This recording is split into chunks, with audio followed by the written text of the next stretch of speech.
जय जगन्नाथ मु ज्योतिर्विद डॉक्टर भवानी शंकर महापात्र आपण मानू भाग्य दर्पण कार्यक्रम स्वागत जनाऊँ। अनेक समय देखा दिए अनेक व्यक्ति विशेष चर्मजनित समस्या बा चर्म रोगे बारंबार पीड़ित होता। अनेक व्यक्ति विशेष स्किन रिलेटेड प्रॉब्लम जो भाव में स्किन एलर्जी है किसी खाद्य खाइले फूड एलर्जी हो स्किन कुंडई हवा रसेस आसवा स्किन रिलेटेड समस्या को नहीं अनेक व्यक्ति विशेष चिंतित था। अनेक व्यक्ति विशेषकर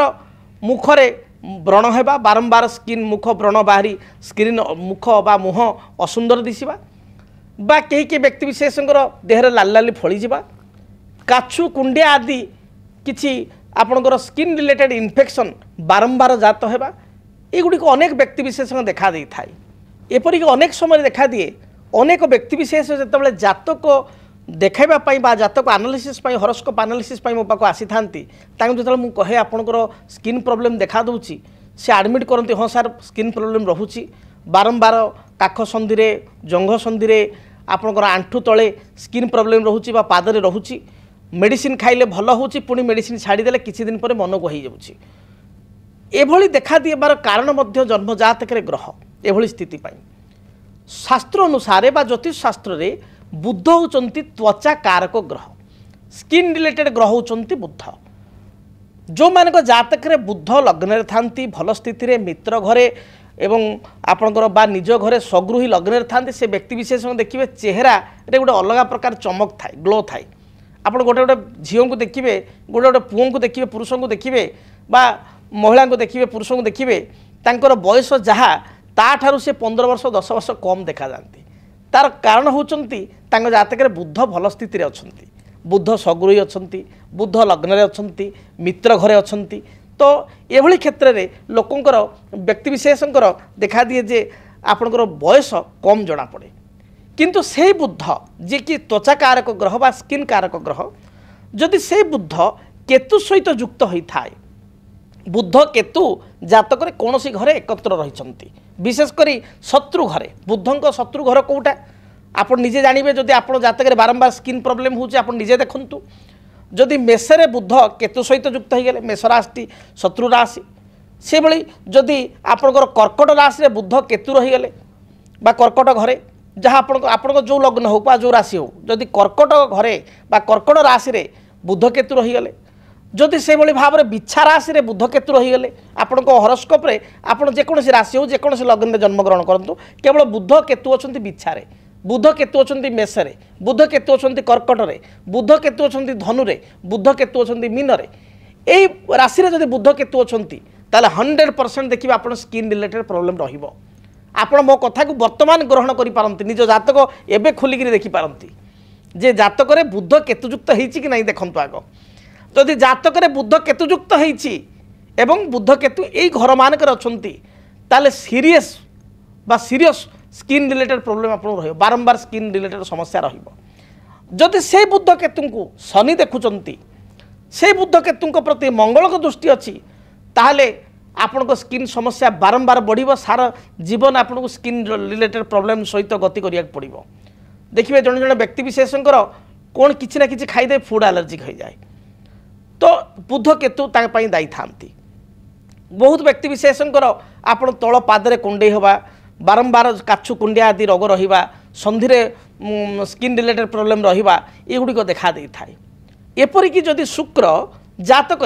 बुध केतु सहित युक्त होगी थांती अष्टम थांती मंगल दृष्टि शनि दृष्टि पापग्रह दृष्टि थांती ताले आपणकर बारंबार यूटीआई रिलेटेड समस्या देखाई थाए अर्थात परिस्रा संपर्कित समस्या बा यूरिनाल इन्फेक्शन बारंबार रही थाए। सेतिपाई मध्य आपणकर से जो गुप्त स्थान एथिरे मध्य आपणकर इचिंग हवा कुंडे हवा एवं आपणकर स्किन रिलेटेड प्रॉब्लम एठी मध्य देखाई थाए जदि जातक ग्रह स्थिति एभली थाए। तेणु जदि आपणकर जातक बारंबार स्किन रिलेटेड प्रॉब्लम रहुची ताल जानिबे बुध ही आपन जातक अफेक्टेड जदि बुध केतु सहित युक्त होईची बुध मंगल दृष्टि अच्छी बुध केतु को मंगल बा शनि देखुचंती ताले एभली समस्या जगु आपण बारंबार चिंतित हेबे बा स्किन रिलेटेड प्रॉब्लम जगु। से भली जदि चंद्र बुध द्वितीय स्थान रे अछंती जदि चंद्र केतु सहित युक्त होईची ताले आपणकर फूड रिलेटेड प्रॉब्लम रहिबो खाद्य संपर्कित स्किन प्रॉब्लम रहिबो अर्थात फुड एलर्जी किसी गोटे खाद्य खाईदे आपणकर स्किन कुंडे हवा इचिंग हवा आपणकर स्किन में लाल लाली फड़ी जा ये देखा दे थाए एवं ता सहित किसी दशा दायी था जिते बुध महादशा केतु अंतरसा चली थाए केतु महादशा बुध अंतरसा चली थाए जिते शुक्र महादशा राहु अंतरसा चली थाए राहु महादशा बुध बा शुक्र अंतरसा चली थाए चंद्र केतु एकत्र अच्छा केतुरे चंद्र चली थांती बा चंद्र महादशा केतु अंतरसा चली थांती एपरी स्थिति रे स्किन रिलेटेड समस्या बा चर्म रोग बारंबार देखा दे थाए अनेक जातक जदि शनि चंद्र एकत्र थाई बुध जातक बुध सहित दृष्टि रहिले बा शनि चंद्र बुध एकत्र रहिले बा चंद्र बुध थाई शनि देखिले बा चंद्र शनि को बुध देखिले ताहाले मध्य स्किन रिलेटेड प्रॉब्लम बा स्किन रिलेटेड एलर्जिक मध्य देखा दे थाए जदि एभली स्थिति आपन जातक रहुची ताले आपन कोन प्रतिकार करिवे प्रतिकार स्वरूप सर्वप्रथमे आपन देखंतु आपन जातक राहु केतुंकर किसी दशा चली कि जदि राहु केतुंक दशा चली शनि दशा चली आप स्किन रिलेटेड प्रॉब्लम रोचे ताले राहुंक श्वेत चंदन वृक्ष को आप रेगुलर पूजा करूँ श्वेत चंद्र माने व्हाइट सैंडल जो प्लांट कहती श्वेत चंद्र व्हाइट सैंडल ये प्लांट को आप धड़ा फूल दे राहुंक नाम प्रत्येक दिन पूजा करूँ जदि आप जाते केतु चली स्किन रिलेटेड समस्या रोचे ताले अश्वगंधा वृक्ष को कुंडे लगाई लाल फूल दे प्रत्येक दिन आप पूजा करूँ केतु ग्रह नाम जदि बुध केतुयुक्त होती जातक जो कथा मुझे कहली राहुयुक्त होती केतु दृष्टि अच्छी ताहले आपण बुधंकर वृक्ष बुध तारक वृक्ष को कुंडे लगाई चंदन सिंदूर दीप धूप हलदी रंगर फूल दे बुध ग्रह नाम प्रत्येक दिन पूजा करूँ देखिए जहाँ भी बाधा विघ्न रही दूरीभूत हेब एवं स्किन रिलेटेड प्रॉब्लम जहाँ आप जातक रही एथुर आप निश्चय रक्षा पाई परिबे। जदि आपणक जीवन में व्यक्तिगत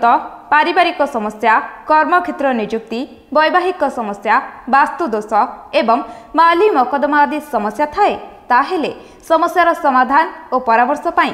आमको जोगाजोग करंतु। ज्योतिर्विद डॉक्टर भवानी शंकर महापात्र